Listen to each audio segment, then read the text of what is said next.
우리가 보통 하나님은 영이시잖아요. 그러니까 우리가 영으로 하나님을 사랑해야 되는데 영으로 하나님을 사랑하는 부분들이 이성적으로는 이해가 안 되잖아요.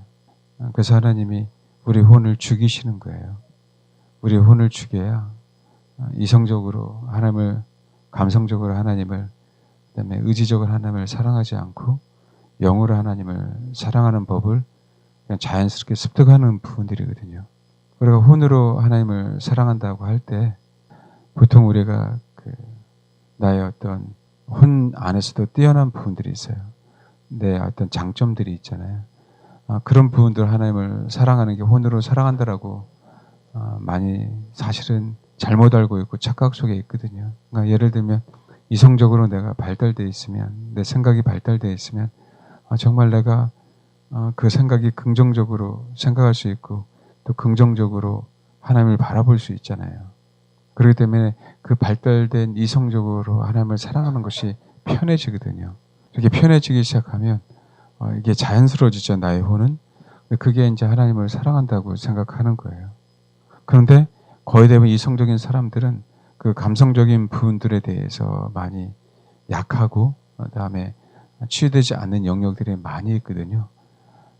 결국은 내가 좋아하는 패턴대로 하나님을 사랑하는 거죠. 그거는 혼으로 하나님을 규정된 상태에서 사랑하는 게 아니에요. 그래서 하나님은 내가 이성에 발달되어 있으면 이성을 분명하게 낮춰주십니다. 그런데 감정이 연약하다면 그 감정을 치유하셔서 이성만큼 동일한 수준으로 도달하게 하셔요. 그 과정 속에서 우리가 씨름하는 거예요. 그게 싫은 거죠. 나의 어떤 장점들을 가지고 하나님을 섬기고 싶은데 단점 가지고 하나님 섬기고 싶은 마음이 없는 거죠. 그리고 사람들이 보기에도 내가 단점을 하나님을 섬기면 오해도 많이 받아요. 그리고 실수를 많이 해요. 그런 상황들이 벌어지다 보니까 사람들에게도 인정을 받지 못하거든요. 뭔가 무식해 보이고 뭔가 세련되지 않고 둔탁한 어떤 열정, 열심으로 나타나거든요. 근데 사실 하나님은 우리가 때로는 마당새처럼 세련되지 않고 뭔가 매력적이진 않지만 그런 자연스러운 열심을 좋아하시거든요. 내가 죄인된 상태면 그 죄인된 상태를 하나님을 사랑하는 걸 좋아하신단 말이에요. 근데 우리는 자꾸 우리의 강점을 가지고 하나님을 사랑하려고 하다 보니까 우리 자아는 더더욱 안 죽는 거예요. 그리고 나도 모르게 반항하기 시작하는 거죠. 긍정적인 사고를 갖고 있는 사람들은 더더욱 위험해요. 왜냐하면 사고가 긍정적이기 때문에 하나님을 향한 마음도 항상 긍정적이에요. 사실은 긍정적인 어떤 그 사고를 갖고 있는 사람들 중에 하나가 자칫 잘못하면 자기가 신이 되는 경우가 있어요. 왜냐하면 내가 굉장히 너그럽거든요. 하나님을 향해서 오픈되어 있단 말이에요. 하나님이 나에게 어떤 시련을 줘도 그래서 긍정적으로 이겨낼 수 있는 다른 사람들보다. 그래서 다른 사람들 비교해 봐서 나도 모르는 사이에 내가 신앙이 좋다라는 부분들을 자기도 모르게 인지하게 돼요. 그래서 더더욱 긍정적인 사고로 바뀝니다. 결국은 마지막 심판은 가서야 그것을 깨달아요. 그러니까 비참해지기 시작하는 거죠. 그래서 우리가 혼으로 하나님을 사랑한다고 할 때에는요, 분명하게 지식과 감정과 의지가 균형돼야 돼요. 균형돼야 돼요. 나의 장점으로 하나님을 사랑하는 게 아니라 나의 단점으로도 하나님을 사랑하는 법을 배워야 되는 거예요. 그게 혼으로 사랑하는 거예요. 내 본 모습 그대로 사랑하는 거라고. 그래서 우리는 내가 쓰러졌을 때, 내가 죄를 졌을 때 수많은 사람은 정죄하겠죠. 다윗이 밧세바를 범했을 때 수많은 사람이 정죄했잖아요. 그러나 그 아이를 낳았을 때 다윗은 정말 철저하게 그것을 깨닫고 나서 철저하게 회개했고 그 아이를 낳았을 때도 철저하게 회개하는 마음으로 준비하고 있었잖아요. 그 마찬가지예요. 그럼에도 불구하고 다윗은 다시 회복됐어요. 많은 사람들의 손가락질 거기에 전혀 민감하지 않고 거기에 반응하지 않고 오직 하나님께만 반응하는 법을 배워가는 거거든요. 우리도 마찬가지예요. 내가 할 수 없는 영역들을 하나님이 우리에게 요구하실 때가 있어요. 예, 균형 잡게 하려고 그래요. 균형 잡게 하려고.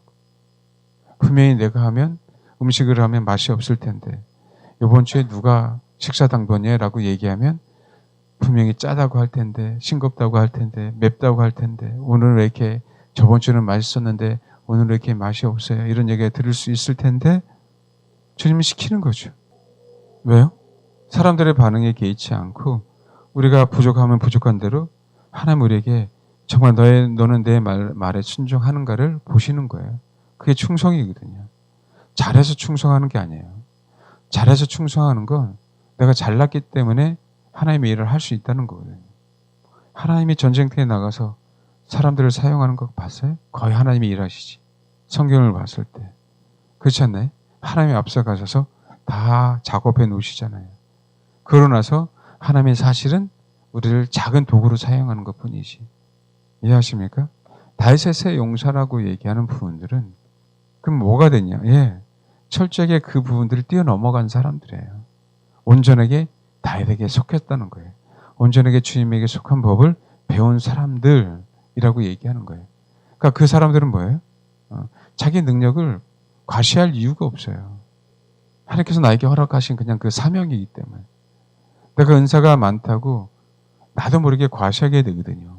나도 모르게 어깨에 힘이 들어간단 말이에요. 그것을 뭐였던 사람들이요? 다 뛰어넘어갔던 사람들. 아멘? 그게 건강한 거예요. 그게 혼이 건강한 거라고요. 그래서 혼이 건강해야 영으로 하나님을 사랑하게 돼 있는 겁니다. 그냥 내가 영으로 하나님을 사랑하지 안 돼요, 여러분. 혼이 치유되지 않으면, 혼이 균형 잡히지 않으면 안 되는 영역이에요. 영으로 예배 드린다? 내 혼이 치유되지 않으면 영으로 예배 드릴 수가 없어요. 내 지적인 부분도, 의지적인 부분도, 감정적인 부분도 균형 잡아야 돼. 그래서 때로는 연약하지만 내가 재능 없음을 인정하면서 그 재능 없음을 가지고 하나님의 영광 돌려야 돼요. 그래야 균형 잡습니다. 우리는 그러잖아요. 이상하게 기존 예배에서 성가대도 노래 잘하는 사람들이 불러야 돼요. 뭔가 은혜 된다 그러잖아요. 제가 그것을 뭐라고 얘기하는 건 아니에요. 그렇지만 하나님이 노래 잘한다고 영광을 받으시나요?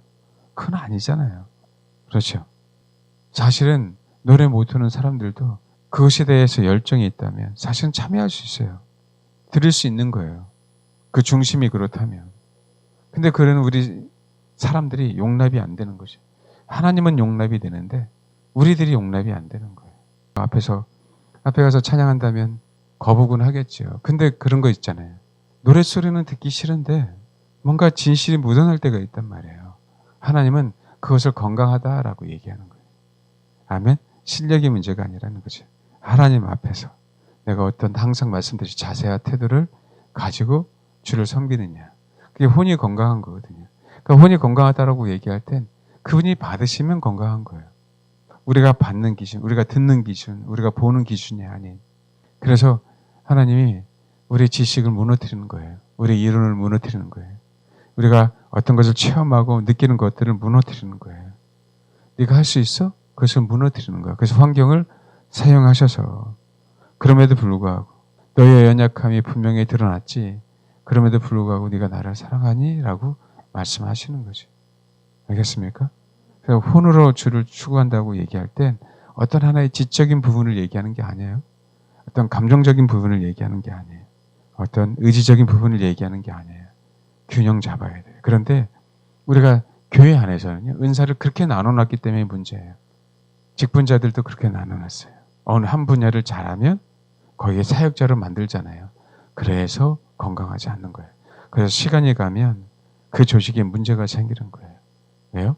지적인 부분에 대해서 일처리를 잘하는데 감정적인 부분이 꼭 생기게 되죠. 그 일처리를 못하게 되죠.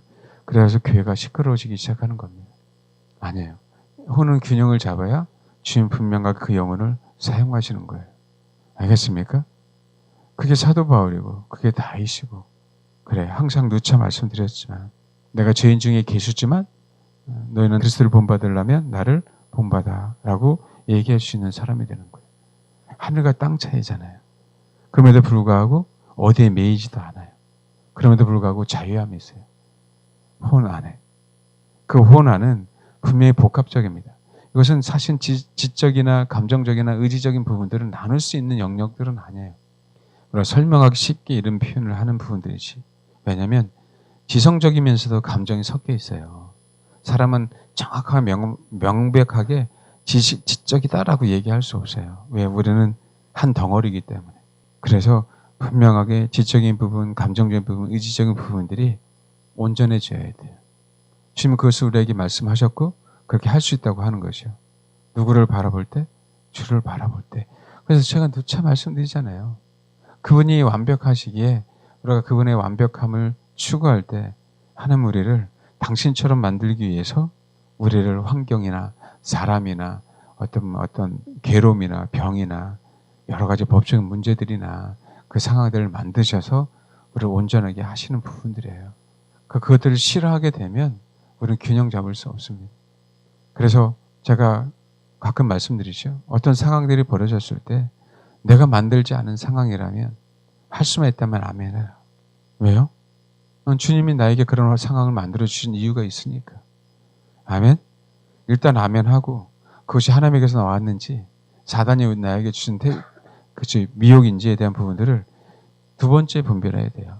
첫 번째부터 무조건 하나님 뜻이냐 사단이냐, 그죠? 그걸 가지고 나누게 되면은 항상 속습니다. 우리 사단을 대적해야 되지만 사단을 경배하는 건 아니거든요. 사단은 우리를 해코지할 수 있지만 사단이 우리보다 뛰어난 건 사실은 영적인 동물이기 때문에요. 그러나 사단을 무서워해서는 안 되잖아요. 그래서 사단은 우리 발 밑에 있는 거잖아요. 뭔지 알겠습니까?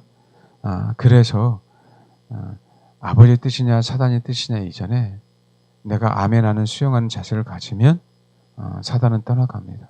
역사할 수가 없어요. 그게 하나님의 법칙이에요. 왜냐하면 항상 우리 자세는 그런 자세로 하나님 앞에 순복하려고 하는 그런 자세로 신앙생활하는 부분들을 누구나 알아요. 귀신은 귀신같이 알아요. 그래서 우리에게 역사할 수 없는 부분들이에요. 그게 생명이라고 얘기하는 거예요. 그래서 우리는 인생을 살아가면서 우리가 주를 알고 거듭나고 난부터는 뭐가 충분하게 연습이 돼야 되는 거예요? 예, 그분은 주인이고 우리는 종이냐 하는 부분이 분명하게 충분히 연습되지 않으면 지성소에 갈 수 없어요. 지성소에. 그 연습을 부지런히 해야 됩니다. 거듭났다라고 얘기하면 그분이 주인임을 명확하게 알아요. 명확하게. 그러니까 거듭났을까 거듭나지 않았을까를 자꾸 우리가 이성적으로 알려고 하고 두려워하는 거죠. 그런 사람들은 거의 거듭나지 않은 사람들이 많이 있습니다. 거듭난 사람들은 어떻게 하면 아버지의 뜻에 순종할까에 대한 부분으로 관심을 갖게 되어 있어요. 아멘? 네. 그러니까 우리는 열매로 나의 상태를 아는 것이 내가 누군가 나를 판단하고 누군가 나를 진단해주고 그것을 알 수 있는 게 아니에요. 그래서 자꾸 우리는 그렇게 속아가는 거예요. 내 상태가 지금 어떤 상태일까? 그러니까 철저하게 자기중심적으로 신앙생활 하는 거죠. 철저하게 자기중심적으로. 그러니까 내가 천국 가는 게 목표지 주님의 목표가 아닌 거예요. 그분은 분명하게 인식하시고 우리 혼은 건강해야 돼요. 건강하다는 얘기는 나의 장점이 살리는 게 건강한 게 아니에요. 그건 세상의 기준이고요. 세상에서 우리가 이 세상에서 일을 하고 먹고 살아야 되고 그 상황을 얘기하는 거지. 주님 안에서 건강하다라고 얘기할 땐 영과 혼과 육체가 건강한 것뿐만 아니라 혼 안에서 나의 지적인 부분, 의지적인 부분, 그 감정적인 부분들이 주님 안에서 건강해져 가야 그때 영으로 하나님을 찬양할 수 있는 거예요. 그만큼 찬양이에요. 그만큼. 내게 혼이 주님 안에서 온전해진 만큼 영으로 찬양하는 거고 온전해진 만큼 주의 음성을 듣는 거고 사실은 주의 음성을 들으려고 하는 게 아니고요. 주의 음성이 들리는 거예요. 알겠습니까? 그러니까 그것도 할 얘기가 좀 많이 있어요. 자꾸 음성을 들으려고 하니까 속는 거예요. 우리가 주의 사랑하는 사람이 되면 주님이 우리에게 말씀하셔요. 그러니까 우리가 어떤 문제가 터져서 주님이 나에게 말씀하시는 거하고요. 내가 주를 사랑해서 그분도 나를 사랑해서 말씀하시는 건 다르잖아요. 사랑의 관계에서 말씀하는 거랑 주인과 종과의 관계에서 말씀하시는 거랑 창조주하고 구세주의 상황에서 말씀하시는 거하고는 질이 다르잖아요. 질이. 우리가 그 음성이라고 얘기하는 거예요. 사역적인 음성이 아니라 주님이 나에게 어떤 요구하는 음성이 아니라 그분은 신랑이고 나는 신부잖아요. 그 신랑과 신부 사이의 음성이 자연스럽게 내가 신부가 되면 들리게 돼 있어요. 왜요? 신랑이 신부가 좋은데 마음에 드는 아가씨가 있는데 저 여자하고 내가 정말 어떻게 해서든 결혼해야 되는데 그러면 어떻게 돼요? 아가씨 어디 사냐고 안 물어봅니까? 그건 특권이잖아, 특권. 알겠습니까? 신부를 맞이할 자들의 특권이에요. 그게 이상한 게 아니라 예수님의 특권이에요. 응? 뭐라고요? 당연히 예수님의 특권이지. 예수님은 신부를 선택할 수 있는 권한이 있어요. 그래서 혼인잔치를 아버지가 벌여놓으면 아버지, 저 여인이, 저 성도가 마음에 들어요. 라고 뭐 할 수 있는 거예요?